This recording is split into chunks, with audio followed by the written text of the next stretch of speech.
اللهم صل وسلم على سيدنا محمد وعلى آله وأصحابه أجمعين.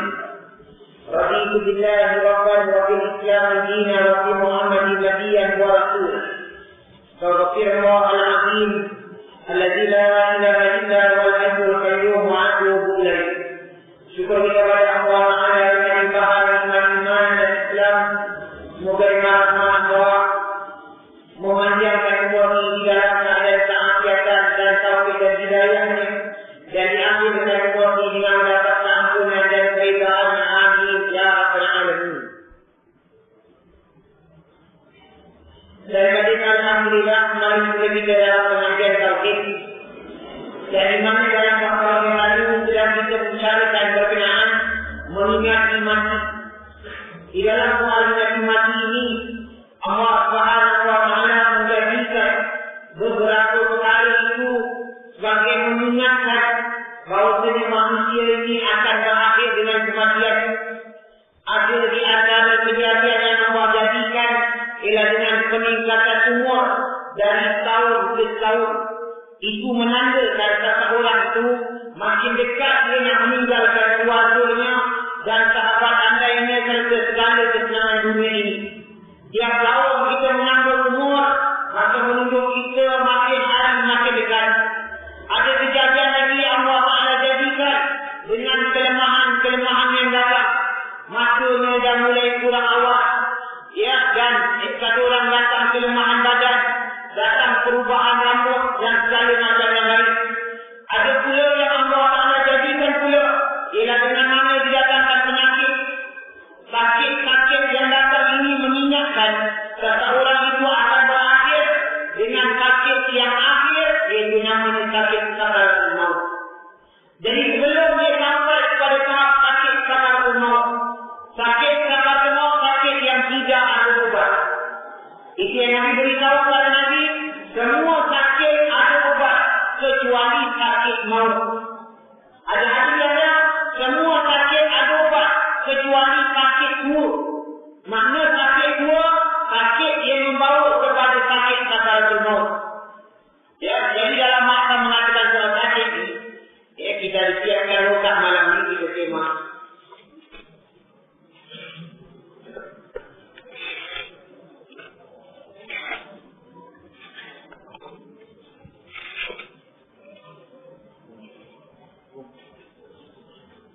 Nanti lagi perempuan, banyak. Tak ada buat ketemu.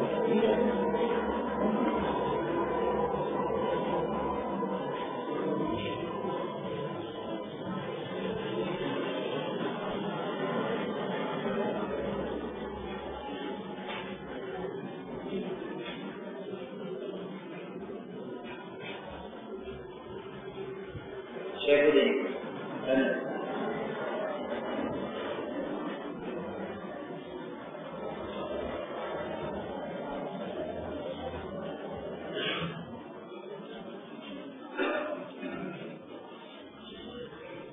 Sebelum kita membaca muka yang baru dihindarkan, mari sama-sama kita menghadiahkan satu Al-Fatihah kepada Rasulullah sallallahu alaihi wasallam. Semoga Allah memberkati apa yang bakal kita dengar dan dapat diamalkan dan menambahkan peringatan dengan kejadian kematian ini. Amin. Al-Fatihah. Alhamdulillahirabbil alamin. Iyyaka na'budu wa iyyaka صراط الذين أنعمت عليهم.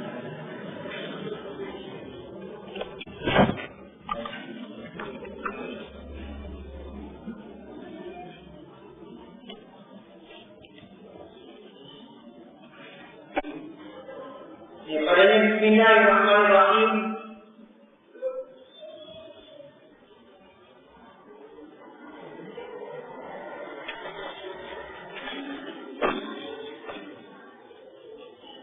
Bismillahirrahmanirrahim. Allahumma salli ala sayyidina Muhammad. Ya, di dalam menyatakan soal bahawasanya kematian ini ada peringatan. Makna sebelum datang mati itu Allah berikan beberapa peringatan. Di antara yang baru kita sentuh ialah soalan kematian ini adalah sakit. Jadi dikatakan yang pertama, ya dengan katanya Bismillahirrahmanirrahim, Allahumma shalli ala sayyidina Muhammad wa ala Muhammad.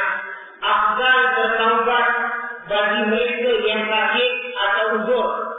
Jika dengan kesihatan itu dia boleh memberikan bantuan serta pertolongan untuk kebaikan. Baik, dia gambarkan ini, afdal bagi orang yang sakit itu memperbanyakkan taubat. Jadi dalam masa sakit nak banyak taubat. Kerana kita tidak tahu sakit ini jodohnya sembuh atau sakit ini jodohnya mati. Jadi banyakkan bertaubat ketika sakit. Ya, ini dituntut. Baik, kemudian katanya yang kedua, sunat yang sakit atau yang uzur berikhtiar mencari obat dari perkara yang diharuskan oleh syarak. Hukumnya sunat orang yang sakit dia cari obat. Dalam segi berobat dikata ulama dia ada 3 hukum. Dalam segi berobat dia ada 3 hukum. Pertama, hukum berobat wajib. Wajib berobat. Baik, bila jadi wajib, bila mana sakit itu tadi dapat merosakkan ibadat, maka wajib berobat. Ya, dalam segi sakit dia ada 3 hukum. Pertama dia kata wajib berobat. Dia jadi wajib bila sakit itu boleh merosakkan ibadat. Dengan sebab sakit kita tak dapat sembahyang waktu. Dengan sebab sakit kita tak dapat menjalankan kewajipan. Ya, bagi umpama cari nafkah.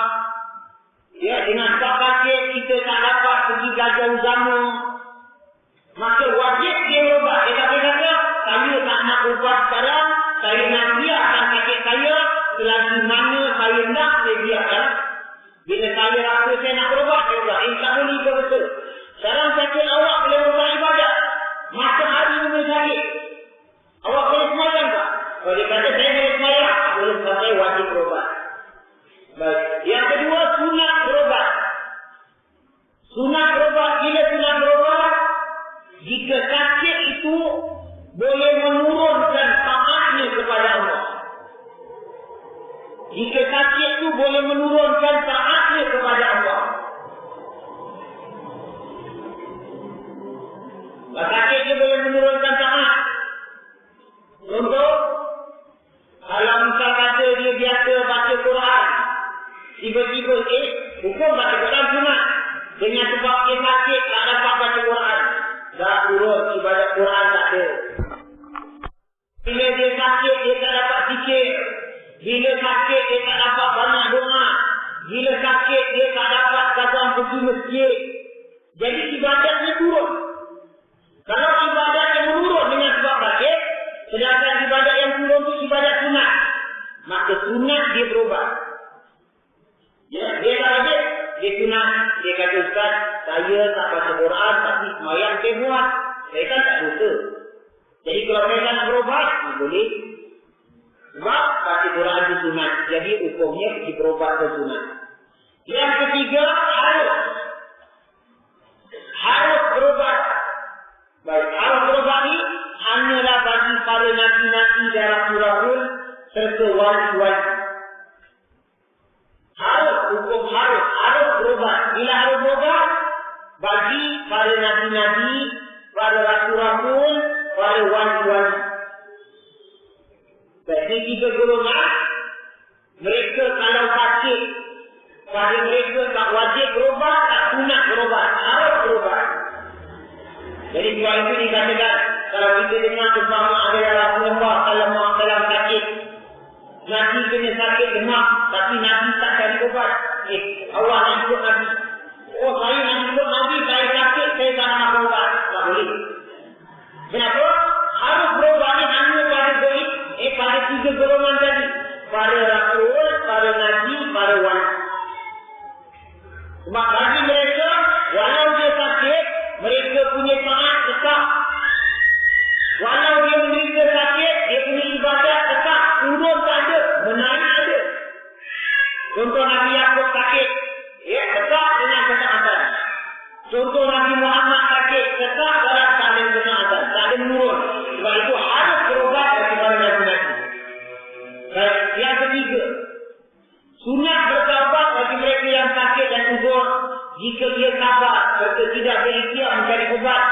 kesabaran itu adalah menjadi satu kelebihan kepadanya. Dia kata dalam orang yang sakit ni, kalau dia boleh sabar, maka setiap hari dia sakit itu mendatangkan ganjaran yang tidak dapat ketika orang sihat. Apa orang sihat, dia tak akan dapat pahala yang orang sakit dapat. Sebab itu kata Nabi apa? Andai kata kalau kamu tahu apa orang sakit dapat, saya kamu nak sakit. Kalau kamu tahu apa orang sakit dapat, saya kamu nak sakit. Ya, jadi kalau kita boleh sabar, itu keuntungan. Tapi kalau kita tak nak sabar, tidak mahu. Ya Allah, demam pagi dia betul. Kemarin dia cari doktor, tak boleh sabar tu. Hukumnya tak mahu. Sebab dia tak nak sabar dalam tu. Itu boleh. Ya, awak tak boleh kata makruh lah. Baik, yang keempat. Sekecil-kecil bencana atau dugaan atau cobaan, jika diterima dengan sabar seredahnya, boleh menghapuskan kejahatan dosa ni. Dan dia mengatakan, orang yang sakit ni, paling kecil tertutup duri saja. Sakit tu, berapalah sakit, bukan satu jam rasanya. Awak kuping ikan tulang kuning, dalam kuping tertutup tulang abang. Sakit. Sekejap saja. Tertutup duri itu kata Nabi, jatuhkan satu dosa. Apa lagi kalau dia sakit, satu hari satu malam. Sebab demam daripada pagi saya demam sampai malam. Tiap-tiap minit, tiap-tiap second dosa gugur macam daun kering di tiup angin. Sebab itu kata Nabi, orang yang sembuh daripada penyakit seperti anak yang baru lahir. Dosa dia bersih. Ini untungnya orang yang sembuh daripada penyakit. Dia dibersihkan Allah. Sehingga mana dikatakan apa? Apabila orang itu sakit, kalau dalam badannya ada benda haram, kalau ada, maka dia akan keluar daripada Nabi. Kalau dalam badannya ada darah yang tak halal, jadi darah tak halal. Macam mana tak halal? Mungkin kita makan benda yang tak tentu halal, ya, atau benda yang kita rasa yang daripada hasil yang tak halal. Ya, awak dah beli barang dengan duit yang tak halal, dah makan, dah jadi darah. Ini darah jangan bawa masuk kubur, bawa azab. Ya, jadi Allah sayang kita, Allah beri kita sakit, darah yang kotor tadi, darah yang penyakit yang dikatakan darah yang jadi pada benda haram, dia keluar daripada Nabi. Sebab tu orang sakit kusut tak ada. Kusut badannya, nampak kusut. Untung itu maknanya apa? Bersih apa-apa yang kotor dari dalam. Ini keluar. Baik, kemudian dikatakan lagi. Rasa orang yang kusut dianjurkan supaya membanyakkan doa dan berbuat kebajikan. Orang yang sedang sakit dianjurkan banyak doa. Dan doa dia adalah doa yang tidak ada dinding. Maknanya apa? Doa orang sakit mustajab. Jadi orang sakit apa nak buat? Awak nak pergi belajar tak boleh. Awak nak pergi masjid tak boleh. Sebab awak sakit. Dalam baring-baring itu baca dalam hati. Doakan anak, doakan suami, doakan isteri, doakan. Siapa orang banyak doa. Tiap doa awak tu doa itu mustajab. Banyakkan doa. Sebab itu Nabi pesan kita kalau kita jumpa orang sakit, suruh dia doakan kita. Suruh dia doakan kita. Tapi bila suruh tu bukan makna dia kena baca masa tu juga. Awak jumpa bukan kata orang sakit. Nanti kalau senang doakan saya lah ya. Ayo, dah. Itu bila dengan doakan terserah. Ya, jangan pula lagi paksa. Sekarang. Dia dah meninggal demam meninggal. Sekarang. Dia baca Allahumma Rabbana atina. Lagi cuci baik kemana malam-malam. Doakan cucu. Lama-lama yang doa meninggal. Jadi sebab kita jangan memberatkan orang sakit. Baik, kemudian dikabarkan lagi sini membanyakkan apa tadi buat kebajikan. Orang yang sedang sakit banyak sedekah. Ya, maknanya dikatakan orang sedang sakit banyak buat sedekah. Dan ini salah satu ubat untuk menyembuhkan penyakit ialah sedekah. Baik, lagi yang keenam, tiap-tiap kepenatan yang dirasi oleh seseorang, ianya mengibaratkan kejahatannya dan mengangkat kepada kebaikan. Mengkifarahkan makna menggugurkan. Mengkifarahkan makna menggugurkan. Tiap-tiap awak rasa penat, maknanya apa rasa gitu. Allah tak tahan, sakit kepala. Dia tahan macam nak muntah, bunyinya berdenyut. Tiap satu denyut awak kena tu, maka kata Nabi apa?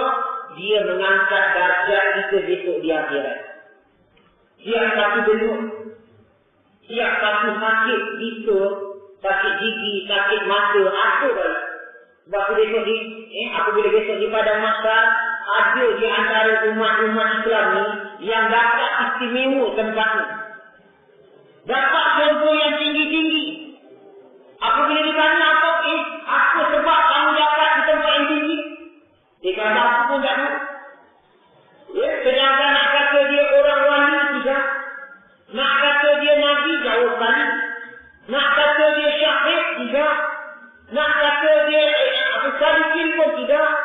Nak kata dia daripada golongan orang-orang yang menegakkan agama Allah pun tidak.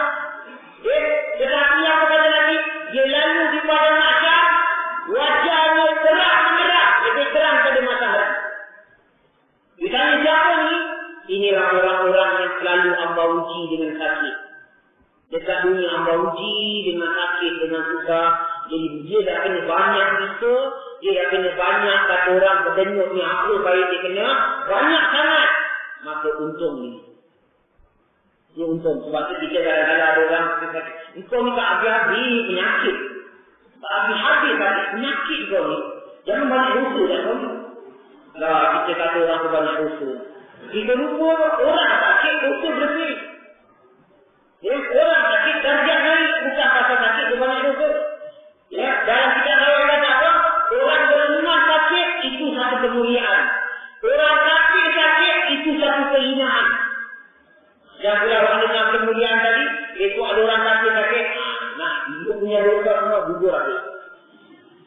Orang kafir sakit satu kehinaan. Allah hina dia. Orang Islam sakit satu kemuliaan. Baik, kemudian dikabarkan yang ketujuh. Sesuatu bencana yang mengenai dirinya mengkifarahkan 1/10 daripada kejahatan. Baru mati jilid 7 Masalah 168. Tadi kita dengar satu jenyut jatuhkan dosa. Berapa dosa jatuh? Kita baru mati kata 1/10. Satu jenyut. Awak kalau sakit kepala, awak biasa tahu. Ya Allah Ustaz, jenyutnya tak berhenti. Jenyut tak berhenti, jalan terus. Bermakna 100% dosa gugur. Satu jenyut 1/10. Kalau terus menurut, 100%. Lagi disebutkan yang ke-8. Kebajikan yang besar kepada mereka yang sabar dan reda menerima kesakitan atau keuzuran. Mana siapa yang dalam keadaan dia sakit, dia duduk sabar sehari 2 hari dia tak nak berubat. Bagaimana ada seorang tunggu dikabarkan ada seorang kan dia sakit berbelah-belah tahun. Jadi orang datang ziarah, orang kata ini orang sakit, ini dia ziarah. Orang pergi kat dia baring sakit, sudah tak mampu nak bangun baring. Orang ni tuan tak nak makan ubat. Apa dia jawab? Saya bukan tak nak makan ubat, saya malu nak makan ubat. Apa saya malu makan ubat? Saya malu nak makan ubat. Apa saya malu? Sebab awak tolong jawab soalan saya tadi. Masa saya sihat dengan masa saya sakit, mana yang lebih lama? Masa sihat dengan masa sakit? Jawab tu. Mana tu? Sihat lebih lama? Sihat lebih lama? Lebih banyak kita sihat daripada masa kita sakit. Jadi dikata apa? Aku lebih banyak masa sihat. Masa sakit aku baru datang 2 minggu, 14 hari. Dan 2 minggu ni aku dah terang-terang nak cari ubat. Seolah-olah aku tak sabar dengan ujian Allah. Sebab itu aku malu nak makan ubat. Ini wali-wali Allah. Janganlah awak dengar ni awak tak nak ubat.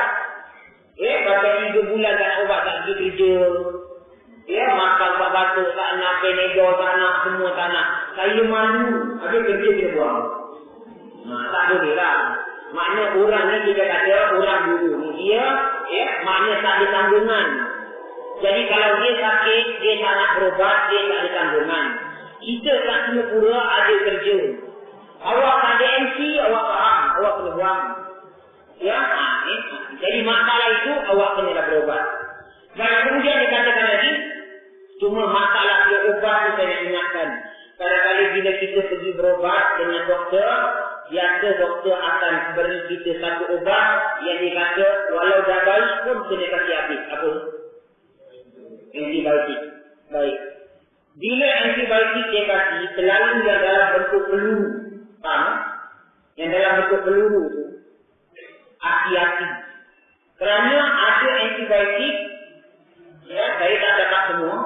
Ada antibiotik yang dalam bentuk peluru tidak halal dimakan.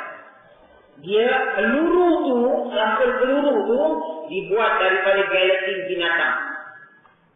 Gelatin binatang. Sebab tu kalau pergi doktor dia nak kasih antibiotik, dia mesti kasih awak demam ke, sakit letak ke apa sakit, antibiotik saya.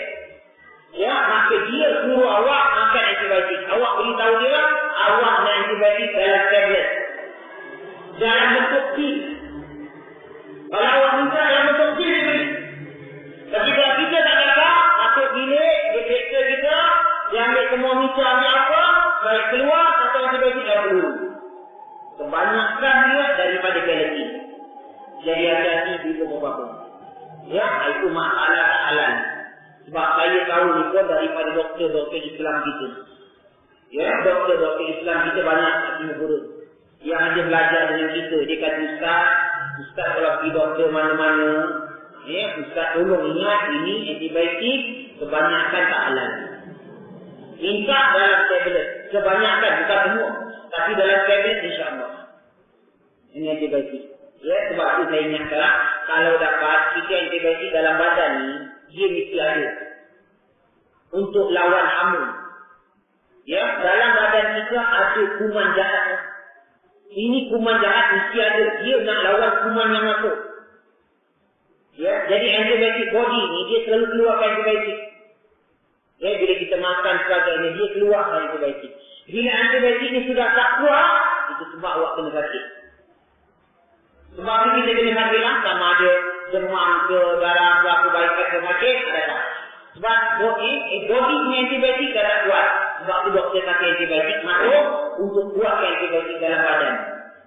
Jadi untuk tu, dalam Islam ingatkan, makan kurma. Makan kurma. Sebab kurma termasuk antibiotik. Itu makan kurma. Baik. Kalau kita kadang-kadang ada orang suka kurma, ada orang dia tak minat sangat, makan satu dia tak nak dua. Ada orang alhamdulillah dia makan. Saya masih ingat guru saya ajak pergi rumah satu adik. Adik ni kata orang dia ajak challenge makan kurma. Kata challenge ni Abdul Rahman. Awak faham gula-gula punya botol yang besar. Gula merah tu botol besar. So botol besar tu kurma ambar. Kurma ambar ni sebesar jari tengah, panjang lagi. Tu ambaran. Baik. 2 botol lawak makan. Adik dengan guru saya. Aku tak masalah agak jadi pengajar. Kita masih kecil lagi tengok. Guru saya menang. Dia makan sekejap saja 2 botol. Sampai malam tak makan nasi lagi. Punyanya kenyang. Jadi ada orang minat, ada orang tak minat. Kalau yang tak minat, maka naklah kalau dapat dia seminggu sekali minum air kelapa muda. Minggu sekali atau 2 minggu sekali. Air kelapa muda, jangan letak gula. Jangan letak gula, letak air sirah, macam-macam berita. Mana air kelapa muda yang asli. Dia berkata, buah kelapa tadi, awak minum. Kerana dia juga membunuh kuman-kuman dalam badan. Selain daripada yang saya kata tempoh hari susu kambing. Susu kambing itu antibiotik. Dia merasakan kebuatan badan. Jadi dalam hal ini kita katakan itu kalau pernah dapat insya-Allah kan dah banyak kambing saya bawa. Bahawa alhamdulillah dah banyak kambing-kambing yang mengeluarkan susunya. Terpaksa depan. Atau kambing-kambing beranak ini jadi banyak dapat kerak. Saya dah boleh bawa ke minyak habitat. Dulu saya berhentikan sebab dia kekurangan. Banyak orang sakit yang booking. Sakit kanser, yang sakit tempur, yang sakit darah tinggi, yang booking. Jadi saya beri pada orang sakit sebab tu tak bawa ke minyak habitat. Tapi sekarang dah banyak. Alhamdulillah kambing kami dah hampir 100 lebih ikut kambing sekarang. Dan makin mendiak jadi susu ni. Makin Alhamdulillah saya mula bawa pada malam yang tak banyak saya bawa. Jadi selain daripada itu, saya juga ingat dan lagi aku katanya, dan adalah termasuk air Zam-Zam. Supaya itu baik juga. Air Zam-Zam. Baik, lagi disebutkan sini belum. Balik yang ke-9. Semakin kuat sabar menerima bencana balik, semakin besar pula kebajikan yang diperoleh ini. Semakin dia sabar, makin besar dia dapat. Mana ini adalah kurnian Allah. Contohnya seorang sahabat Nabi. Seorang sahabat Nabi nama Sayyidina Uqadah bin Muhsin. Sayyidina Uqadah bin Muhsin. Dia kena sakit bawasir. Orang yang kena sakit bawasir ni, dia berpunca kadang-kadang dengan sebab keturunan pun ada. Kadang-kadang dengan sebab dia suka kata orang meneras. Orang besar, dia sengaja nak cepat, dia keras. Tak ada sakit, tak ada apa, tapi nak cepat keluar, dia berkeras. Yang dia amalkan. Dan dia kekurangan kata orang makan buah-buahan yang warna kuning. Enak, hitam, benda-benda yang warna kuning. Jadi, kalau dapat orang yang kena sakit bawasir, kalau dapat makan buah delima, blend buah delima, minum. Dan kalau dapat duduk di atas kulit kijang. Kulit kijang, awak beli kulit kijang kata orang yang dijual di Malaysia, yang sudah lama punya, buat duduk atas kulit kijang. InsyaAllah bawasirnya hilang. Bawasir dua macam penyakit. Bawasir dalam, bawasir luar. Bawasir dalam, dia tak keluar daripada tubuh, tapi darah melilih. Itu bawasir dalam. Macam buah anggur dia kat dalam. Baik. Bawasir luar, dia kalau sudah sampai masa dia keluar, ini kita. Saya pernah kata orang merawat satu hamba-hamba. Jelas dalam keadaan sakit, kita kata hukum maaf untuk melihat aurat dia. Tak macam doktor. Betul tak? Dia bedah sebagainya. Itu dimaafkan. Apabila saya melihat satu orang, Masya Allah, maaf kata. Apabila dia tonggeng, macam buang itu, orang nampak buang bergaya, begitulah biji-biji. Keluar dulu. Dia kena menangis tu. Maka kita pegang. Pegang nak masukkan lagi. Itu waktu kita berobat kalian. Jadi ini ada dua macam buat. Kata orang, kalau buatir tadi. Dua macam. Maka saya ambil contoh tadi. InsyaAllah ada masa kita keluarkan doa. Doa merawat bagi penyakit bawasir. Dan balik tadi, sahabat Nabi kena bawasir. Darahnya keluar begitu banyak. Sehingga dia tidak dapat keluar rumah. Darah keluar terus. Bila darah banyak keluar, kelemahan badan berlaku. Lemah badan, darah sudah tak boleh. Tapi dia rajin semayang. Dia dalam, dikata pada kepada tahurik. Maknanya apa? Orang yang sering dalam hadas. Jadi, dia angkat wudu untuk main fardu. Kalau nak main fardu, kena angkat wudu lagi. Tapi satu wudu boleh pakai dalam beberapa sunat. Dia rasa main sunat. Sehingga tempat duduk dia korek buat lubang. Tempat duduknya, darah terus di dalam menipis macam air. Isi lubang, duduk darah keluar. Dia main duduk. Apa yang pelik tiap kali dia beri salam. Assalamualaikum warahmatullahi. Bila salam, semayang. Dah 2 rakaat, beri salam kanan, salam kiri, dia dengar suara jawab. Waalaikumsalam warahmatullahi wabarakatuh. Dia beri salam kiri, dengar jawapan. Waalaikumsalam warahmatullahi. Dia semayang lagi 2 rakaat. Lepas habis 2 rakaat, dia salam akhir, dia salam, dengar jawab malaikat. Waalaikumsalam. Dia beri salam, dengar jawapan. Oh, dia punya syok tu dengarkan jawapan tu.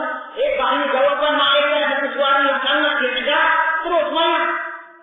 Lama-lama dia rasa, kalau aku baik, aku nak meninggikan lagi aku punya. Dia ini semayang lagi banyak lagi.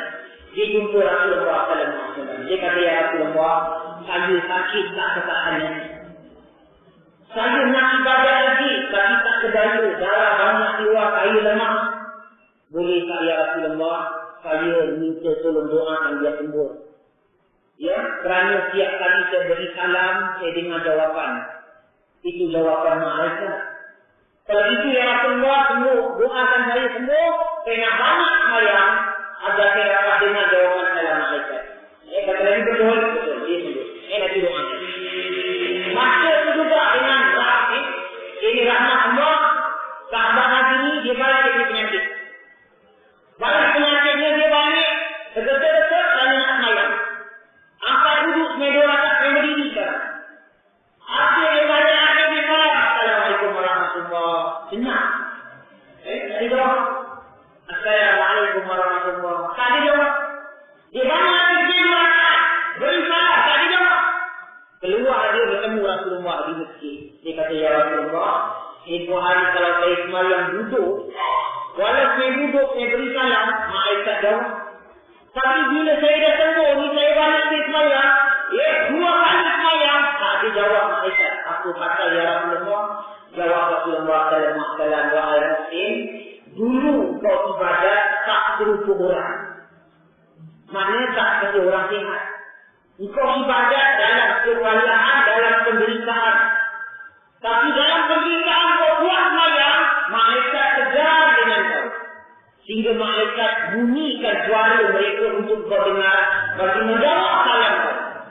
Tapi sekarang kau dah seperti orang biasa. Maknanya apa? Dah sembuh. Kau dah macam orang biasa. Sebab itu bila kau semayang, malaikat sudah tak jawab salam kau. Sebab kau dah macam orang lain. Kalau malaikat jawab, orang lain pun kena jawab tak? Tak kena jawab. Mendengar kata, dia kata, ya Rasulullah, tolong doakan saya biar sakit bawah saya datang balik. Dia minta. Kata Nabi, tadi kita sembuh. Ya Rasulullah, tolong. Kalau boleh dia lagi dahsyat datang, dan doakan dia besar sampai doa mati. Kata Nabi, betul, jangan berat betul kata, ya Rasulullah. Mati pun hati doa, dia pun yang menjerit, sakit itu datang. Dia diucap terima kasih pada Rasulullah, dia balik di sembahyang. Lepas saya ada salam, Assalamualaikum warahmatullahi wabarakatuh. Waalaikumsalam warahmatullahi wabarakatuh. Assalamualaikum warahmatullahi wabarakatuh. Waalaikumsalam warahmatullahi wabarakatuh. Dengar orang malaikat. Dia katakan dia hamba tolong tekalkan sakit bawah dia itu sampai aku mati. Ini sahabat saya mungkin bermukasab. Jika tak dapat dipangkat iman, baru sakit sikit, kita tak tahan, orang kata, sabar. Awak tenang cakap sabar, bukan kena kepala awak. Mereka pun cabut Allah, begitu yang tadi. Allahu Akbar. Jadi balik tadi kita katakan yang ke-10. Harus mempelajari pendapat doktor yang tidak beragama Islam. Selagi pendapat itu tidak menghalang untuk menunaikan ibadah atau tidak mencederakan ibadah. Dikata boleh tak kita orang Islam berubat dengan doktor bukan Islam, hukumnya harus boleh. Boleh tak percaya pendapat doktor? Jawabnya boleh. Dengan syarat, manakala tidak menghalang ibadah. Seperti awak sakit, tiba-tiba pergi doktor kata mati tak boleh pergi umrah. Mati punya sakit ni berat, kalau pergi umrah nanti jadi masalah. Itu tak boleh percaya. Sebab tawakal kita mana? Tawakal kita mana? Ini satu. Hilang tawakal. Sebab percaya tadi. Dia doktor, ustaz kan doktor kan niat baik. Dia bukan nak apa. Dia nak kita selamat. Sekarang kita kata yang beri sakit Allah. Yang sembuh kan? Allah. Sebab itu doa Nabi Ibrahim dalam Quran apa? Doa sakit. Dia lah yang menyembuhkan aku. Dia yang menyembuhkan aku. Jadi kalau saya contoh misal kata dia kata, kadang-kadang air ganti. Minum air ganti tak baik-baik. Makan koridor tak baik-baik. Sampai 5 hari tak baik. Sebab Allah belum nak baik itu. Ini semua sebagai sebab. Ubat air ganti semua sebab. Yang menyembuhkan Allah. Jadi kalau awak ingatkan, awak tinggal Singapura, awak boleh balik. Maknanya Allah dah lupa. Yang menyembuhkan Allah. Dan Allah tak pilih tempat dia nak sembuhkan Allah. Itu tak boleh percaya pendapat itu. Dan selanjutnya lagi apa? Yang ke-11, tidak harus mempunyai pendapat doktor yang tidak beragama Islam jika pendapat itu menghalang daripada menunaikan ibadat berdasar kitab Gujarani jilid 3. Kalau dia halang, umpama dia kata, lepas operasi mata, kaki tak boleh angkat uduk. Kaki tak boleh angkat uduk. Tapi saya macam mana saya mau semayang? Awak mau punya mata selamat, awak tak boleh angkat uduk. Awak tak boleh angkat uduk, satu. Boleh saya ni? Lagi tak boleh. Betul lah. Baru operasi mata, saya mau baru. Debu. Debu ada. Yang masuk lagi parah. Air mengalir keluar, debu melekat. Jadi macam mana saya? Ini kita kata masalah ni nak jalan tawakal. Sebab mata kita milik Allah. Yang menyembuhkan Allah, doktor ikhtiar. Pandai-pandai doktor di ikhtiar. Bagaimana dikatakan Syekh Abu Ya'la Abu Yunus, saya lupa nama dia. Beliau kata operasi mata di Bukhara. Ini gambar Imam Bukhari. Ya, jadi doktor, dia doktor agama Kristian. Doktor kata, dia kata, wahai imam orang Islam, kamu punya mata tak boleh kena air. Kalau kena air, jadi buta. Confirm doktor, kena air buta. Baiklah doktor. Doktor keluar, terus dia pergi belakang, dia ambil timba, dia cebur air, dia angkat duduk, dia sapu kamu. Doktor kata kena air buta. Bukan mudarat, buta terus. Doktor keluar pergi depan, dia keluar pergi belakang, dia ambil timba, dia angkat duduk. Akhir dia semayang, doktor tu kata orang tak apa, barang yang dia nak dapat keluar, dia patah balik. Bila patah balik, dia nampak orang ni muka patah. Dia kata, wahai imam orang Islam, awak memang tak sayang dan mata awak. Awak akan juga kalau orang ni. Ya, kalau imam ni kata, mari sini kau doktor, tengok mata saya lagi kan. Kalau doktor bila lihat mata ni subhanallah, doktor tu kata, lebih lagi, maknanya dia kata lebih baik daripada sebelum sakit. Lebih baik daripada sebelum sakit. Langsung doktor kata, aja akan aku berucap macam mana aku nak jadi seorang Islam. Masuk Islam tu. Ini dia kata, makna berkat orang kaya Syekh Abu Ya'la ni tadi. Baik, lagi disebutkan pula yang ke-12. Orang yang sedang sakit atau kubur disunatkan membaca surat Ikhlas banyak 100 kali. Jika dia mati sudah membacanya, nasaya kuburnya akan jadi luas dalam kitab lain tulisan. Setengah sakit, duduk-duduk baring-baring itu, Bismillahirrahmanirrahim, Qul huwallahu ahad, Allahu samad, lam yalid wa lam yulad wa lam yakul lahu kufuwan ahad. Pernah malu orang lagi ni, dia tak sedaya.